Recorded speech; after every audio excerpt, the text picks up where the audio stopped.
한국 서울의 신호등에서 중국인 남성이 얼빠진 표정을 짓고 있습니다. 성수동차 사고 현장에서 다친 할머니 근처로 사람들이 모여들어 할머니의 흩어진 짐들을 한 곳으로 모으고 경찰과 소방관을 부르는 모습을 보면서 연신 놀라워하고 있는데요. 우리에게는 당연한 일상인데 왜 놀라는 걸까요? 오늘 이야기의 주인공인 중국인 남성은 중국 법무부에서 근무하는 간부의 사연입니다. 한국 법무부와의 업무 협업차 한국에 방문했습니다. 한국에 방문 중 한국 사람들의 시민의식과 마음에서 우러나와 서로를 돕는 모습을 보며 연신 부럽다며 사연을 공유해 주셨는데요. 대체 뭐 때문에 이렇게 감탄을 하는 것일까요? 안녕하세요.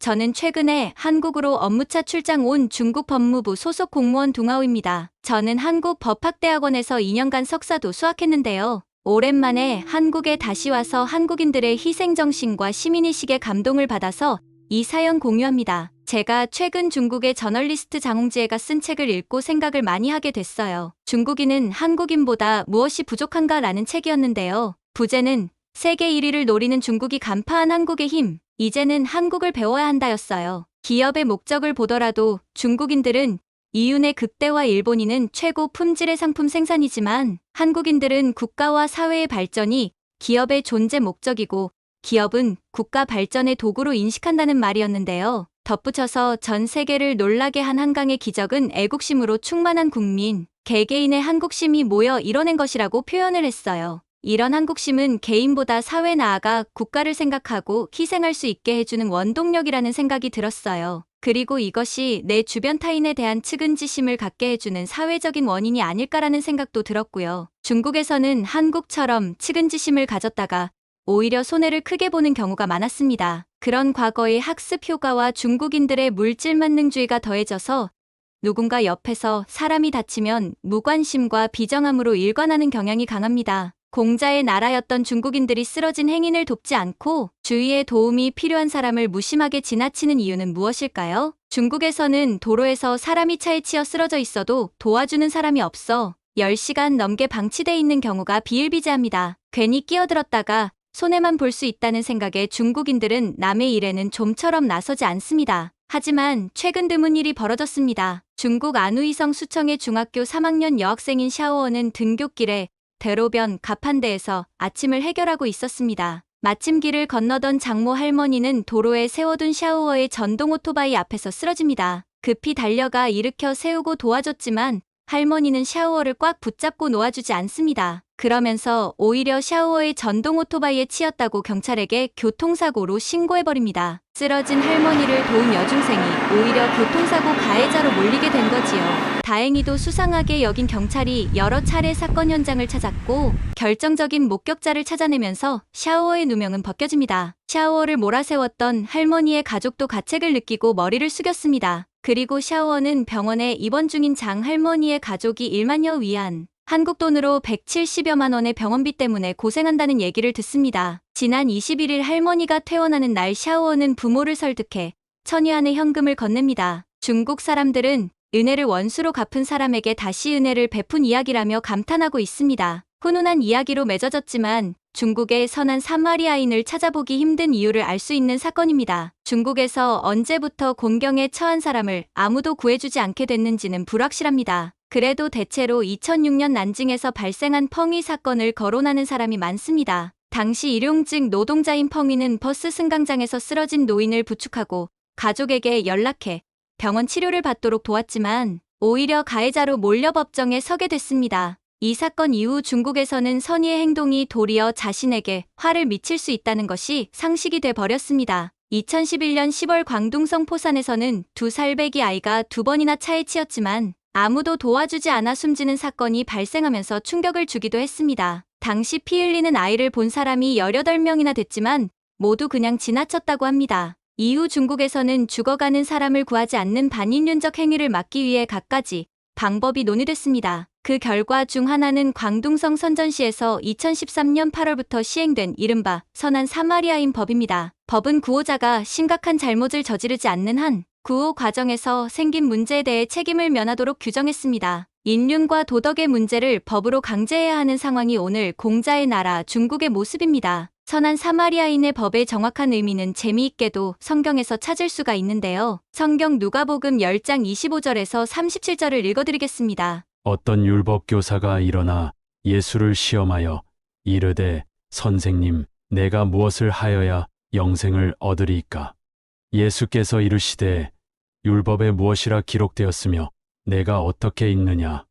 대답하여 이르되 내 마음을 다하며 목숨을 다하며 힘을 다하며 뜻을 다하여 주 너의 하나님을 사랑하고 또한 내 이웃을 내 자신같이 사랑하라 하였나이다. 예수께서 이르시되 내 대답이 옳도다. 이를 행하라 그러면 살리라 하시니 그 사람이 자기를 옳게 보이려고 예수께 여짜오되 그러면 내 이웃이 누구니이까? 예수께서 대답하여 이르시되 어떤 사람이 예루살렘에서 여리고로 내려가다가 강도를 만남에 강도들이 그 옷을 벗기고 때려 거의 죽은 것을 버리고 갔더라. 마침 한 제사장이 그 길로 내려가다가 그를 보고 피하여 지나가고 또 이와 같이 한 레위인도 그곳에 이르러 그를 보고 피하여 지나가되 어떤 사마리아 사람은 여행하는 중 거기 이르러 그를 보고 불쌍히 여겨 가까이 가서 기름과 포도주를 그 상처에 붓고 싸매고 자기 짐승에 태워 주막으로 데리고 가서 돌보아 주니라. 그 이튿날 그가 주막 주인에게 데나리온 둘을 내어 주며 이르되 이 사람을 돌보아 주라 비용이 더 들면 내가 돌아올 때에 갚으리라 하였으니 내 생각에는 이 세 사람 중에 누가 강도 만난 자의 이웃이 되겠느냐? 이르되 자비를 베푼 자니이다. 예수께서 이르시되 가서 너도 이와 같이 하라 하시니라. 한국에서 처음으로 성경이라는 책을 접했는데 참 재미있더군요. 성경 내용을 1차적으로 풀자면 이렇습니다. 멸시받던 사마리아인이 강도 만난 자를 구해줍니다. 사회적으로 존경받고 예수님 말씀을 전하던 제사장은 못 본 채 하고 지나갑니다. 우리는 여기서 사마리아인의 선한 마음을 교훈으로 얻습니다. 다만 여기서 사마리아인은 예수님을 말하고 예수님은 사랑이셔서 강제가 아닌 자율적인 능력으로 강도 만난 자를 구해주십니다. 다시 말해서 예수님을 믿고 그 마음에 영접하면 예수님이 능력이 되어서 선한 마음을 주신다는 것이 기독교의 진리라는 겁니다. 여기서 중국은 14억 중국인들에게 강제로 선한 행위를 하도록 법으로 제정했습니다. 마음의 변화 없이 법만으로 사람들이 선한 행위를 할 수 있을지 의문이 들기도 합니다. 중국에선 다친 할머니가 도와준 사람을 신고하면 오히려 잡혀가서 벌을 받았습니다. 그래서 옆에서 사람이 죽어가도 무관심할 수밖에 없는 것이 저희의 문화입니다. 그래서 중국에서는 착한 일을 하지 않고 지나가면 벌을 받는 선한 사마리아인의 법이 도입됐다는 서글픈 이야기가 공공연히 나돕니다. 물론 선진국에서도 이 법을 도입해서 시행하는 곳들이 있긴 합니다. 프랑스, 독일, 이탈리아, 네덜란드 등 유럽 14개국, 미국은 50개 주조 중에서 30여 개의 주에 유사한 법을 적용합니다. 사회주의 국가와 선진국 모두 착한 사마리안 법을 제정하여 적용하고 있는 것은 이 법의 타당성을 높여줍니다. 제가 연구해보니 프랑스는 응급구조 불이행 시 3개월 이상 5년 이하 징역 혹은 약 9천만 원 정도의 벌금을 부과하는 법을 시행하고 있습니다. 독일의 경우에는 1년 이하 징역을, 러시아와 북한은 일정 기간 동안 징계노동을 부과하고 있습니다. 불가리아와 폴란드 같은 국가는 징역 3년형의 법을 적용하고 있습니다. 이와 같은 사례들을 통해 생명이 다른 어느 것보다도 소중하며 이를 존중하는 사회적 분위기를 조성하는 것이 국가의 역할임을 증명합니다. 착한 사마리아인의 법을 통해 사람들은 서로의 신뢰감을 증대할 수 있고 범죄를 예방할 수 있습니다. 그러나 반대로 도덕적 영역을 법으로 규제하는 것은 개인의 자유권을 침해하는 것으로 여겨집니다. 양심과 법은 분명히 다른 영역이며 법은 개인의 자유를 침해해서는 안 됩니다. 개인주의를 국가의 역할로 몰아넣는 것은 적절하지 않습니다. 자유권은 개인이 국가의 권력에 의한 간섭이나 침해를 받지 않을 권리입니다. 개인의 자유권은 헌법에서 보장되는 국민의 권리입니다. 한국에서 유학할 때 대한민국 헌법을 공부했는데요. 대한민국 헌법 제12조 제1항에는 모든 국민은 신체의 자유를 가집니다. 누구든지 법률에 의하지 아니하고는 체포구속 압수수색 또는 고문을 받지 아니하며 법률과 적법한 절차에 의하지 아니하고는 처벌보한 처분 또는 강제노역을 받지 아니한다고 명시되어 있습니다. 또한 위험한 이의 옆에 있었다는 이유로 처벌을 받는 것은 지나친 규제이며 형평성에 어긋납니다. 위험한 상황에 있는 사람을 도와주는 것은 개인에게 부과되는 의무가 과도합니다. 위급한 상황에 빠진 사람을 도와주는 것이 선이라면 돕지 않는다는 것을 악으로 간주할 수 있는지 의문입니다. 돕지 않았다고 해서 처벌까지 가해야 할 정도의 죄를 인정하는 것은 다소 과한 것으로 여겨집니다. 또한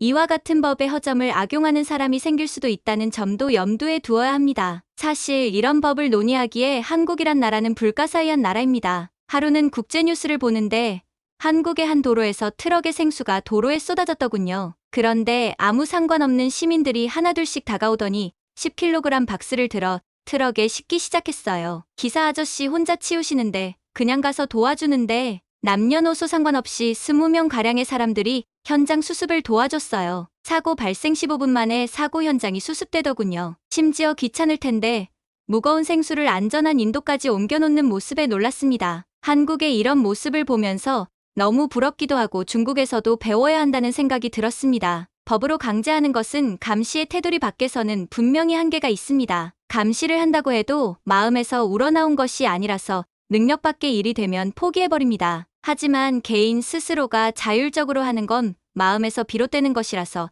자기 능력 밖이라도 희생하고 사람들 간 따뜻함을 전달하고 세상을 아름답게 만듭니다. 한국인들의 자율적인 이타심이 바로 지금의 한강의 기적을 이뤄낸 것이라고 생각합니다. 여러분 한국인의 한국심에 대해 둥아오님의 사연을 통해 객관적으로 잘 생각해 보셨을까요? 계속해서 여러분과 외부인의 사연을 통해 외부인의 관점에서 우리를 분석하고 더 좋은 한국을 만드는 연구를 하고자 합니다. 여러분의 구독과 좋아요는 큰 힘이 됩니다. 끝까지 시청해 주셔서 감사합니다.